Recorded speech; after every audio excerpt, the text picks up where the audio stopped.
سلام و درود. با معرفی پلاگین وردپرس نسخه سایت تنفورد در خدمت شما هستم. توی این ویدیو میخوایم نگاهی به تنظیماتش داشته باشیم. یه سری نکات مهم هست در مورد امنیت سایت که توی این ویدیو بهتون میگم و تا انتها همراه باشید.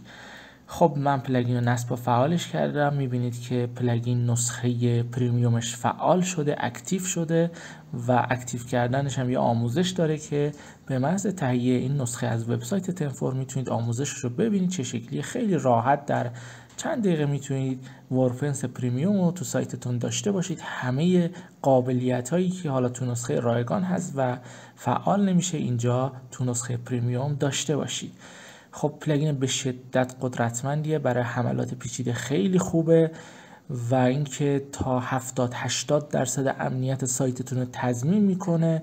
همین ابتدا بگم هیچ پلاگینی، هیچ نرم افزاری وجود نداره که بتونه 100% یک وبسایت یا یک سیستم کامپیوتری و امنیتش رو 100% تضمین بکنه، ولی خب همون میزانی هم که بهتون گفتم خیلی خوبه و حداقل میتونه باعث بشه سیستم و سایت ما پایدار بمونه. خب زمانی که نصب و فعالش بکنید فکر میکنم مثل نسخه رایگان این قسمت افزارکش رو داره. توی پیشخوان به ادمین نشون میده که چه آی پی هایی تو هفته مسدود شدن، از چه کشورهایی بودن و فوق العاده است. و حتی کاربرانی که حالا نتونستن به سایت لاگین بکنن اینجا نشون میده. ممکنه بعضی از مواردشون مشکوک باشه و هدف این باشه که مثلا یوزر پسورد ادمین یا یوزر پسورد یکی از کاربرا رو به دست بیاره که آی پیش رو بهتون نشون میده و میتونید بلاکش بکنید.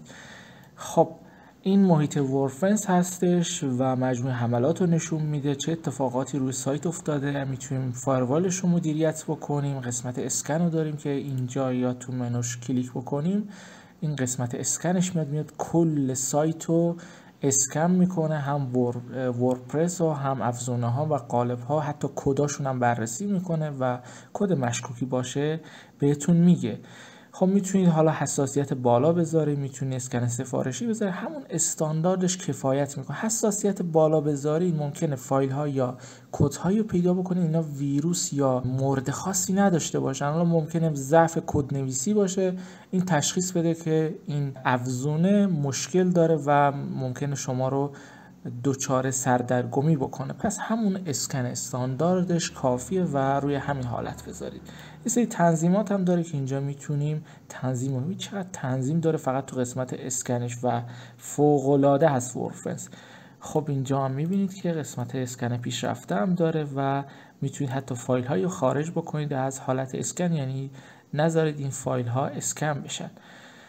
خب این از این و بریم قسمت تنظیماتش رو با هم ببینیم، چون مواردی که تنظیمات زیادی ندارن ولی بذار قسمت تنظیماتش رو ببینیم. اینجا ببین اینجا قسمت تنظیماتش هست، کلی آپشن داره برای فایروال، برای حملات مختلف و میبینید اینجا میتونید تنظیم بکنید. مثلا برای این نوع حمله شما میتونید تنظیم بکنید که اگر حمله از آی پی خاصی صورت گیره چند ساعت قفل بشه و آپشن های دیگه هم داره. یک روز میتونید حتی قفلش بکنید و اینا رو میتونید تنظیم بکنید. برای موارد دیگه هم همچین شکلی رو داریم و میتونیم زمان قفل شدن یک آی پی رو به صورت خودکار مشخص بکنیم.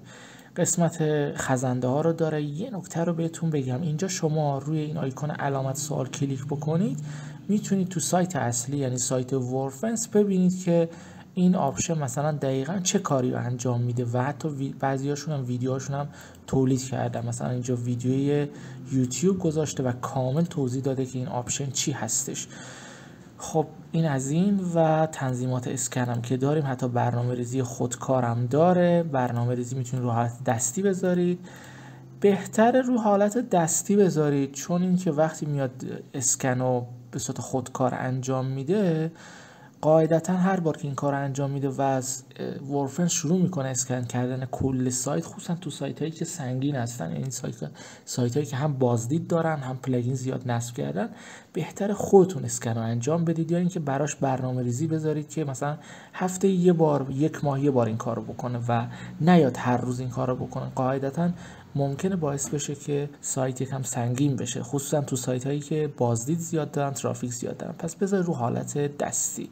اینم یه نکته مهم بود. که بهتون گفتم تنظیم های عمومی رو داریم، تنظیم های اسکن پایه که تو همون قسمت اسکن خودش بود.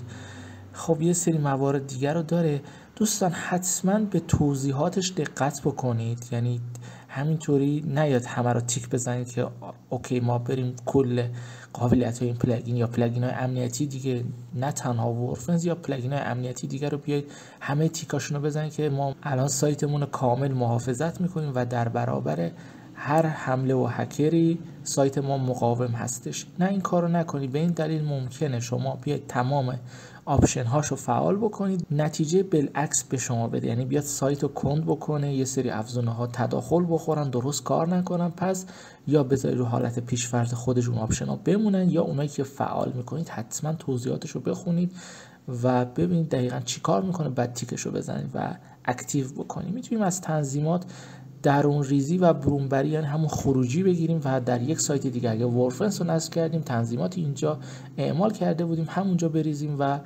با یک کلیک میتونیم همون تنظیمات رو در سایت بعدیمون داشته باشیم. خب این از این موارد. قسمت تنظیمات ترافیک هم داریم که اینجا میشه تنظیم کرد.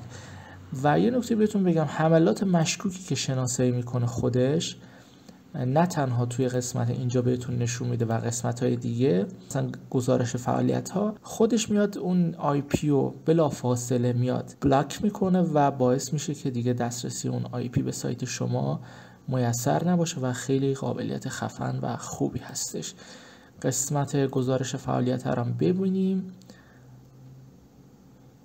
خب اینم قسمت گزارش فعالیت ها هستش که هر فعالیتی رو سایت اتفاق بیفته، افزونه فعال بشه، غیر فعال بشه، یا مواردی که مربوط به بلاک هستن و اینا اینجا براتون نمایش داده میشه.